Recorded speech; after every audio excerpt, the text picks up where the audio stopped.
M नफीस रशीद, आप देख रहे हैं भारत न्यूज 247 खबर का आखिर तक बने रहे और जरा जानने की कोशिश करें कि दिल्ली देश की राजधानी और दिल्ली के अंदर हो जाए एक सैलून पर हमला, वो भी लगभग अब से 4 दिन पहले, और कोई कार्रवाई ना हो पुलिस की ओर से। बड़ा सवाल खड़ा होता है। थाना बिंदापुर, उत्तम नगर, नई दिल्ली की ये घटना है और अचानक रात को 9 बजे के आसपास कुछ असामाजिक तत्व डाल देते हैं पत्थरों से हमला। यानी कि सैलून संचालक से क्या रंजिश थी या कोई सैलून संचालक से कोई दुश्मनी थी, ये सब बात जानूंगा मैं जरूर। और ये भी बताता चलूंगा आपको कि जो मुझे खबर मिली है, ये खबर अब से लगभग 4 दिन पहले की है और इस खबर के अंदर ये बताने की कोशिश की जा रही है कि अचानक कुछ लड़के आते हैं, मुंह पे कपड़ा बांधते हैं और सैलून पर पत्थर बरसाने शुरू कर देते हैं। क्या मामला है पूरा? और सबसे बड़ी बात जो है ये है कि हमें ये भी मेरे पास में प्रेस नोट भी है, साथ साथ ये भी मैं आपको जानकारी दे दूं कि पुलिस में जो शिकायत की गई है उसकी एनसीआर हो चुकी है और अभी तक भी यानी कि पुलिस ने कोई इस पर कार्रवाई ना करते हुए टाला मटोल करने का शायद हो सकता है इरादा बना लिया है। मैं इसी संदर्भ में जोड़ना चाहूंगा जो कि सैलून संचालक हैं अनवर सत्तार, उत्तम नगर में ही वे रहते हैं। अनवर सत्तार साहब, स्वागत है भारत न्यूज 247 में आपका। जी नमस्कार, अस्सलाम वालेकुम। वालेकुम सलाम। अनवर सत्तार, मैं आपसे जानना चाह रहा हूं कि ये जो हमला हुआ है किस समय हुआ था आपके सैलून पर? सबसे पहले मैं आपको बता दूं, मेरा नाम अब्दुल सत्तार है। अच्छा, जी जी। और ये हमला मेरे ऊपर तकरीबन 9 बजे के आसपास हुआ है।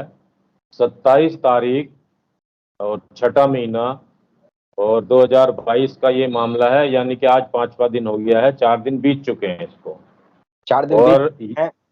आपकी जी तो एनसीआर हो चुकी है इसमें, यानी कि आपने थाने को सूचना दे दी और उसके बाद में फिर 2 धाराओं में यानी कि मुकदमा भी दर्ज किया गया है। 427 में 323 लगाई गई है। क्या अपराधियों जी की धरपकड़ हुई या नहीं हुई है? पुलिस ने क्या कार्रवाई की है अभी तक? पुलिस ने अभी तक कोई कार्रवाई नहीं की है। इसमें मैंने 100 नंबर यानी कि 112 नंबर पे फर्स्ट टू कॉल की। उसके बाद थाने वहाँ से गाड़ी आई, वो मौके पे देख के गई। देखने के बाद उन्होंने कहा कि भाई आपको थाने जाना पड़ेगा या वहाँ से आएगा कोई, लेकिन कोई नहीं आया। रात को मैं गया तो इस मामले को रफा दफा करने की कोशिश की गई और टालने की कोशिश की गई। लेकिन एसएचओ साहब के सामने मैं बैठा, उनसे मैंने बात की कि भाई कुछ भी करो, एनसीआर या एफआईआर दर्ज जो भी करनी है करो और मामले की तफ्तीश करो। जो भी है, सच हम्म। है या झूठ है या किसी ने मेरे पे जो जानलेवा हमला किया है, ये पुरानी रंजिश का मामला हो सकता है। यहाँ तो मेरी 34 साल हो गए, 34 साल में कोई दुश्मनागी नहीं। एक ही से मेरा मैटर चल रहा था 2016-17 में, जो अगर कहो तो मैं एफआईआर नंबर इसमें जिक्र कर सकता हूँ, जिसका मैं एसएचओ साहब को बता चुका भी हूँ। अच्छा, और तो इसमें अभी तक एसएचओ रंजिश की आप बात कर रहे हैं। मैं सत्तार साहब थोड़ा जानना चाह रहा था आपसे कि रंजिश किससे है आपकी, या आपसे कौन रंजिश पहले है? पहले मेरा मकान था फेज 1 सेक्टर 3 D 133 नंबर, जो जी। द्वारका में था। और हम्म। थाना थाना बिंदापुर ही लगता है, इसी थाने में उसका मैटर चल रहा था।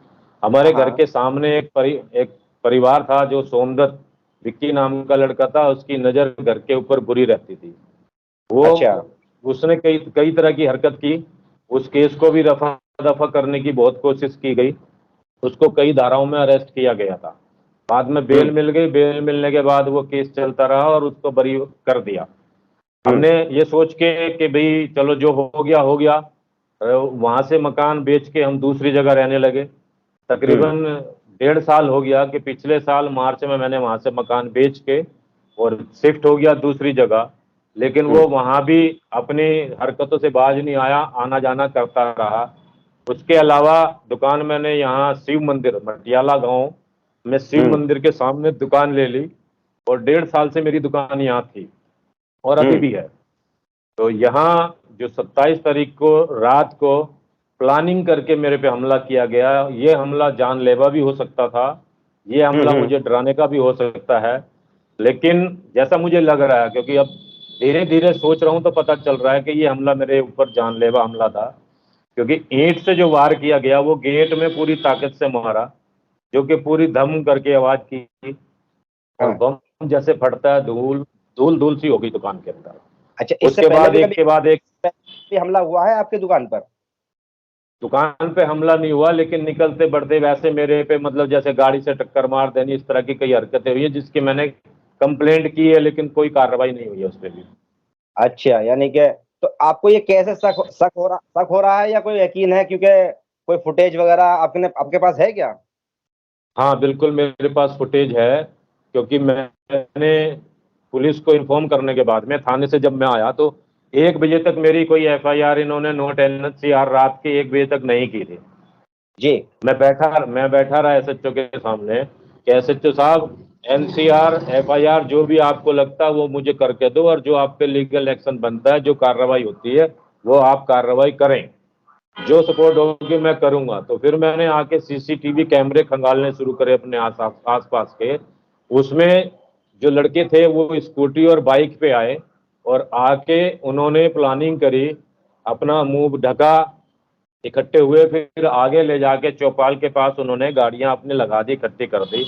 उसके बाद उन लड़कों ने वहां से पत्थर चुगने शुरू करे, ईंटें उठाई, जो मैं आपको इसका दिखा दूंगा, वीडियो निकाल के आपको भेजी भी है मैंने, आप उसको देख सकते हैं। उसमें वो पत्थर उठा रहे हैं, उठा जी। के एक लड़का पहले दोनों हाथों में पत्थर लेके चलता है, उसके बाद फिर वो स्कूटी पे पत्थर रखता है, फिर स्कूटी लेके चलते हैं, उस पे 3 लड़के चलते हैं स्कूटी पे, फिर एक लड़का जो उनको पत्थर दे रहा था वो अपने हाथों में लेके आता है। मैं इस चीज से बेखबर था कि ये हमला मुझ पे होगा या किसी अड़ोस पड़ोस वाले को भी ये नहीं पता था ये किस पे होगा।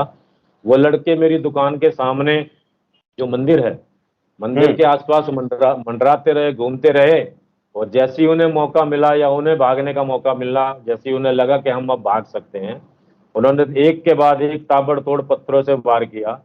जो पहला कोई पत्थर, जो ईंट थी, हाँ, जो पहली ईंट थी वो गेट में लगी, जिसकी आवाज बड़ी धूम धड़ाम सी आई। मैं समझा कुछ पंखे में या यहाँ कुछ कैपेसिटर फट गया या वायरिंग में आग लग गई, जिसकी वजह से ऐसा होगा, क्योंकि गर्मी बहुत पड़ रही थी। फिर हाँ। अचानक तड़तड़ सी आवाज आनी शुरू हुई, देखा तो ये मेरे गेट के शीशे और दुकान के अंदर के शीशे तोड़े गए। जो वीडियो मैंने आपको दी है, बनाई थी मैंने, वो फेसबुक पे भी डाली है, वहाँ एसएचओ साहब को भी दी है, और अपने लोकल जो भी थे उनको दिखाई है कि भाई देखिए ये मेरे साथ हादसा हुआ है। इस तो समय कोई वो जो अड़ोसी पड़ोसी आपके साथ में या उस दुकान के आसपास आपके? अड़ोस पड़ोस वाले अभी तो नहीं है मेरे साथ, मैं बुला सकता हूँ किसी को, उस लेकिन कोई समय आएगा नहीं, क्योंकि मौजूद थे या नहीं थे, मेरा सवाल ये है आपसे। हाँ, उस हाँ समय उस टाइम मौजूद। मौजूद थे, बाहर बाहर थे। पर वो कह रहे हैं कि भाई हमें क्या क्या पता ये हमला करेंगे या क्या करेंगे। पर अचानक जब उन्होंने बरसात से शुरू करी तो एक पड़ोसी का कहना है, एक वीडियो है उसमें आपको पास मैंने भेजी है, वो कह रहा है मेरे ही लग जाती वो ही। तब वो चिल्लाया। अब उसके चिल्लाने से मैं बाहर निकला, मैंने कहा ये तो हमला मुझ पे ही हो रहा है। तो उस टाइम ये तो शुक्र है कि एक कस्टमर बैठा था, मैं उसका काम कर रहा था, उसके नहीं लगी और मेरे नहीं लगी, वो ईंट गेट ने रोक ली। हाँ, अगर ये ठीक। गेट नहीं होता तो शायद ये ईंट मेरे मुंह पे या मेरे सिर पे ही लगती। यानी कि जानलेवा, यानी कि हमला हुआ एक तरीके से आप पर, आपका कहने का मकसद ये है। ठीक है, ठीक, जी। बहुत शुक्रिया सत्तार हमको ये जानकारी देने के लिए।